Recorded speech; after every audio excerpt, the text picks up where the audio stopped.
Hey, what's up? John Eleyet here, and in this video I want to show you how to quickly and effectively switch between chords.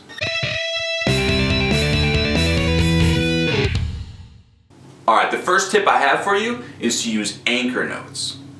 Now what an anchor note is, it's basically where instead of throwing all your fingers down at once to land on a chord, you choose one finger to lay down first and then you apply the other ones.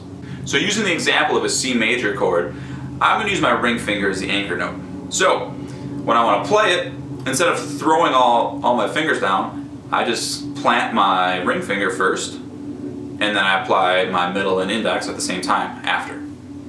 So ring finger, then the other two.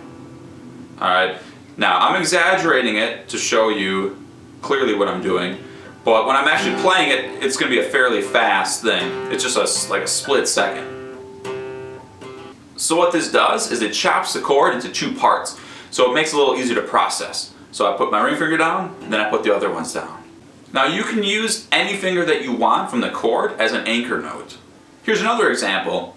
I'm going from an A to D now.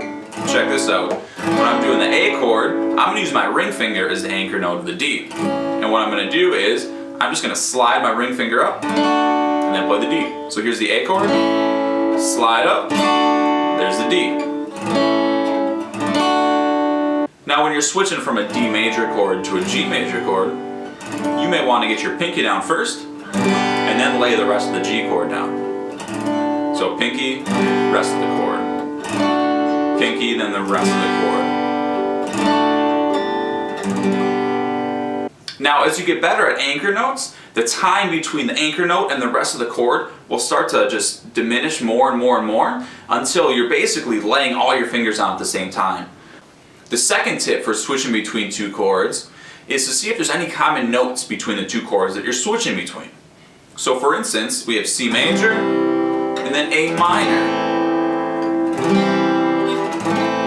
Now, we can definitely find some common notes in this one. So, here's the C major. Now, when I switch to A minor, I'm not going to take my whole hand off and then replace it for the A minor. All I'm going to do is I'm going to just take my ring finger from the 3rd fret here, and I'm going to put on the 2nd fret right here. And I'm keeping my other fingers totally planted. Now let's look at a trickier chord combination. Here's E major and B7. Now to switch between these ones, the common note is this one here. It's 2nd fret, A string. So you play the E major, just keep your middle finger planted and simply add your other fingers to get to B7. You want to go from B7 to E, do the exact same thing, just in reverse. So keep your middle finger planted and just move the other fingers in place for the E major chord. Not only does it save time, but it keeps your hand in place and oriented right where it needs to be.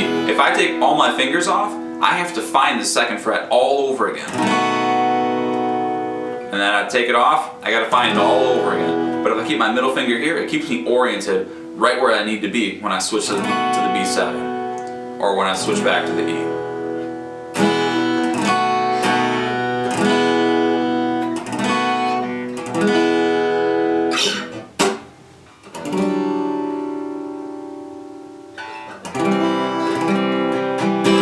Alright, cool. That's that.